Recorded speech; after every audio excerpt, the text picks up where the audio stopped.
हम आज बात करने वाले हैं इंडियन गवर्नर्स की आज़ादी के पहले जो ब्रिटिश काल में है। उनमें सबसे पहले हम देखेंगे, कोशिश करेंगे एक सीरीज़ में लेने का, और अगर कुछ उनके कार्यकाल में कोई बड़ा युद्ध होगा तो उसको अलग से हम देखेंगे। उनके एक सीरीज़ को, जैसे आंग्लो मराठा या आंग्लो मैसूर है, उसको अलग देखेंगे। और याद रखिएगा कि जब भी कोई एक गवर्नर जब जाता है ना, तो कभी कभी बीच में, जैसे कि उसकी सामयिक मृत्यु हो गई या उसका कार्यकाल अचानक किसी कारण से ख़त्म हो जाता है, तो कुछ एक्टिंग भी आते हैं। एक्टिंग मतलब जो पार्ट टाइम उनकी जगह के लिए आए हैं बट परमानेंटली नहीं आए हैं।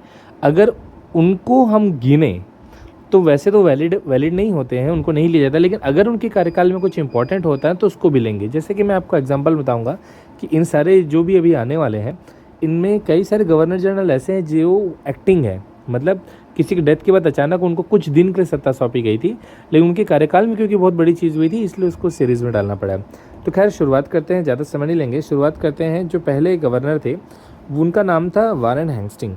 अब देखिए, इनके में ना दो तीन चीज़ आपको याद रखना है। हेस्टिंग के समय में ये रेगुलेटिंग एक्ट, मैं इसको थोड़ा रेड, अच्छा चलिए इसको ऐसे देते हैं। ये जो रेगुलेटिंग एक्ट है ना, ये बहुत बार आता है एग्ज़ाम में कि ये किसके किसके कार्यकाल में होता है। रेगुलेटिंग और पेट्स के लिए अलग से वीडियो रहेगा। फिलहाल हम सिर्फ देखेंगे कि उनके कार्यकाल में हुआ क्या था। तो एक है वारेन हेस्टिंग, दूसरा है इनके इम्पोर्टेंट कि फर्स्ट रोहिला वॉर।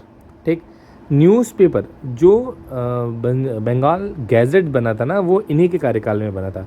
तो फर्स्ट जो था वो इनके कार्यकाल में है, तो आपको दिख जाएगा कि जब भी कई क्वेश्चन आएगा कि जब पेपर निकला था उस समय कौन था गवर्नर, तो आप लिखेंगे जो फर्स्ट गवर्नर थे वारेन हेस्टिंग। अच्छा, ईयर भी बहुत कम पूछता है ना।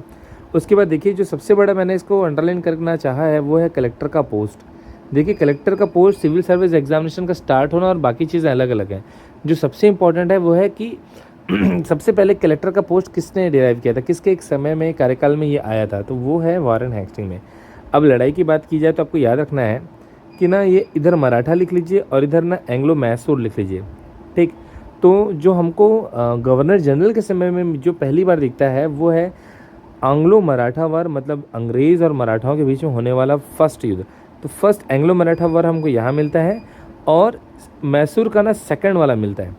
तो थोड़ा सा आपको ये याद रखना कि जब इसका फर्स्ट एंग्लो मराठा का फर्स्ट और एंग्लो मैसूर का सेकंड, ये साइमल्टेनियसली मतलब समकालीन थे। किसके समय में होते हैं? वारेन हेस्टिंग के समय में होते।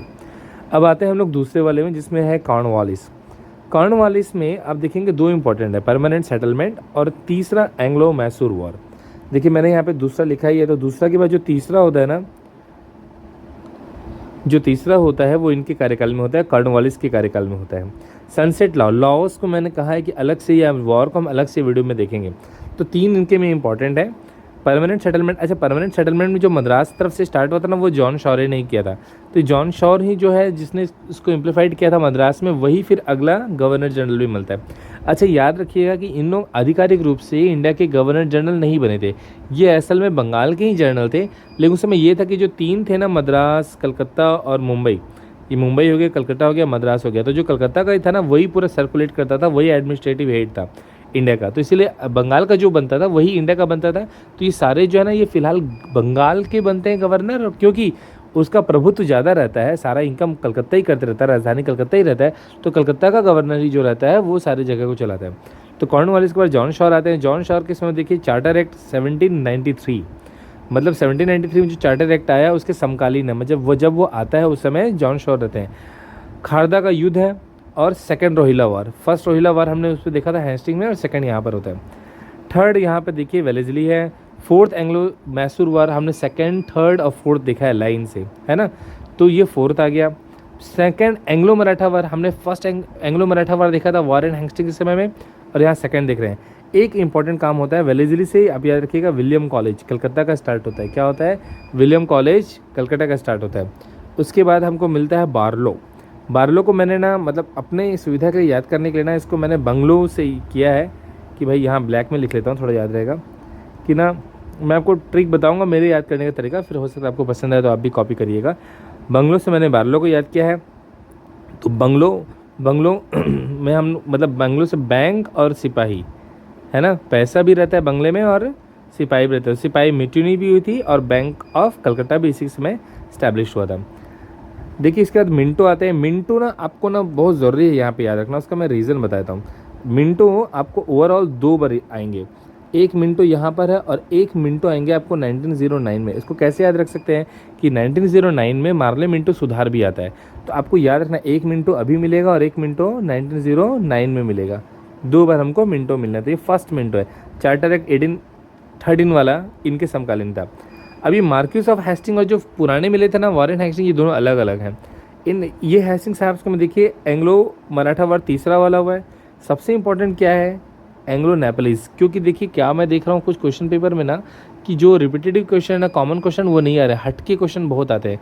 तो इस हिसाब से अगर देखा जाए उस ट्रेंड के हिसाब से, तो एंग्लो नेपलीज जो है नेपाली जो राजवंश थे उनके साथ जो लड़ाई थी वो इनके कार्यकाल में हुई थी हेस्टिंग के में। और इसके बाद पिंडारी वॉर है ना, सलमान खान की जो पिंडारी वाली आपने मूवी देखी है वो यहीं से है, पिंडारी वॉर है ना। हिंदू कॉलेज भी ले सकते हैं कलकत्ता का, अभी उसका कुछ प्रेसिडेंसी कॉलेज नाम हो गया है। खैर अब इसका प्रोनाउंसिएशन बड़ा क्रिटिकल है, मैं इसे अर्नेस्ट बोलता हूँ, हालांकि एन नहीं है बट याद उसी से होता है। इसका सही प्रोनाउंसिएशन है आर्महेस्ट, बट प्रोनाउंसिएशन क्या कर रहा है आप याद रखिएगा, आर्म हाथ है ना। बैरकपुर सबसे इंपॉर्टेंट है, बैरकपुर का म्यूटिनी जो विद्रोह हुआ था वो इसके कार्यकाल में हुआ था। पहली बार बर्मा से अंग्रेज़ों ने लड़ाई लड़ी थी, तो फर्स्ट बर्मीज़ वॉर भी जो है वो इसी के समय में होता है। और ये जो यांडोबा है ना, ये वहीं पे संधि होती है, ये म्यांमार में भी है आज तक।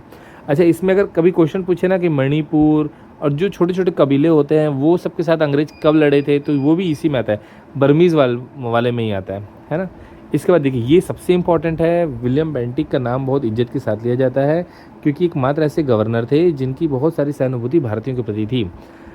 पहले गवर्नर जनरल बनते हैं। मैंने कहा था कि अभी तक जितने लोगों का हम नाम पढ़ रहे हैं वो सारे कलकत्ता के हुआ करते थे, क्योंकि कलकत्ता का प्रभुत्व ज़्यादा था, इसलिए इनको मौका मिलता था कंट्री को भी देखने का। बट पहली बार एक अलग से पोस्ट बनता है, वो था गवर्नर जनरल, और उस आधार पर विलियम बेंटिक पहले गवर्नर जनरल बनते हैं। मतलब ये इंडिया के होते हैं, not only from the Calcutta. Sati प्रथा राजा राम मोहन राय के साथ इनकी रहती है पहचान, तो उनके परामर्श के बाद एक अच्छा ये बनाते हैं फोरम, एक मेमो बनाते हैं और सिस्टमेटिक तरीके से सती प्रथा को बंद किया जाता है। ब्रह्मो समाज, दयानंद सरस्वती वाला जितना भी चीज़ है वो सब इन्हीं के कार्यकाल में है। Medical college and hospital Calcutta, ये बहुत इंपॉर्टेंट है, याद रखिएगा। ये उसी ट्रेंड से है जो हटके वाला है ना, जो कॉमन रिपीटेटिव क्वेश्चन नहीं है उसमें से कि पहला मेडिकल कॉलेज और हॉस्पिटल कहाँ है, तो कलकत्ता में है। सेंट हेलेना और चार्टर एक्ट 1833।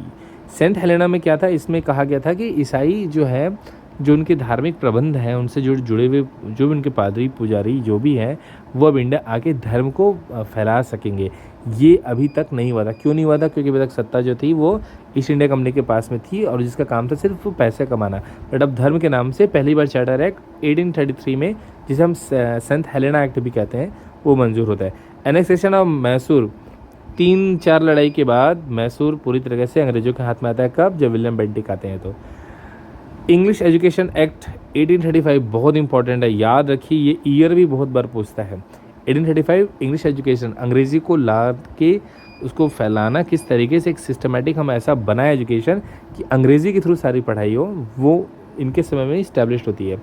और सप्रेशन ऑफ ठग्स जो होते हैं, लूट खसूट करने वाले, उन पे प्रतिबंध लगाना, उनका दमन करना, उनको कुचलने का काम नहीं विलियम बेंटिक नहीं कहता। तो देखेंगे इसमें ज़्यादातर जो है वो सभी सही आपको सही लगेंगे, कोई भी एक ऐसा काम नहीं दिखेगा जो भारतीयों के खिलाफ है। मैसूर की लड़ाई में हम मान सकते हैं टीपू सुल्तान जैसे एक अच्छे राजा को उन्होंने गलत नीति के द्वारा हड़पा और इनकी प्रसारवादी नीति के चक्कर में एक अच्छे राजवंश का अंत हो जाता है। अदरवाइज़ आप देखेंगे बहुत से अच्छे काम भी होते हैं। तो ये आपको याद रखने हैं और ये मैंने एक फर्स्ट लिस्ट बनाई है, सेकंड, थर्ड और फोर्थ 4 लिस्ट में आप इनको याद करेंगे तो आसानी से हो जाएगा। तो आपको फिर से एक बार रिवाइज करा देता हूँ। पहले आते हैं हेस्टिंग, इसके बाद आते हैं कॉर्नवालिस, फिर आते हैं जॉन शोर। जॉन शोर को मैंने याद किया था, जॉन प्लेयर एक कंपनी है तो उसके साथ हिसाब से याद किया था, अंग्रेजों की एक है। फिर वेलवेट कपड़े से हमने याद किया था वेलेजिली, उन्हीं का एक ट्रेंड है ना, मखमल जैसा दिखने वाला वेलेजिली।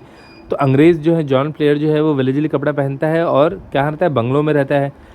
बंगलों में क्या है, उसके पास मिंटो है, मिंटो खाने वाला मिंटो कुछ है ना, मिंट उन्होंने बहुत इस्तेमाल करते हैं। आप देखेंगे इटली तरफ जो भी उनके जो शराब होते हैं उसमें मिंट पत्ती ऊपर से डालते ही है, तो मिंट है। और ये हेस्टिंग जो फर्स्ट थे ना उसको आपको रिपीट करना है कि मिंट डालने के बाद हेस्टिंग दोबारा आता है, जो फर्स्ट रहता है हेस्टिंग वो वापस आता है।